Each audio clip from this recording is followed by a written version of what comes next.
GPT Zero app, GPT Zero.me, one of the best commercial AI detector according to many sources. So pretty cool. AI detector made to preserve what's human.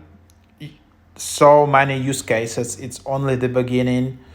When student writes essays, someone copywriter writes blog posts, you can check if it's real, like 100% AI, or at least it's like 70% AI. There is 30% like human input.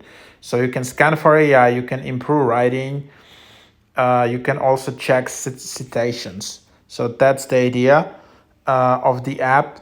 It's become more and more popular. Advanced AI scan, AI vocabulary grammar checker. So here you have monthly, $15 per month. That's the starter, 24.46, and that's what you're having. And so yeah, try it out. Definitely worth a try. There is no mobile app, but you can just start using it as a web app.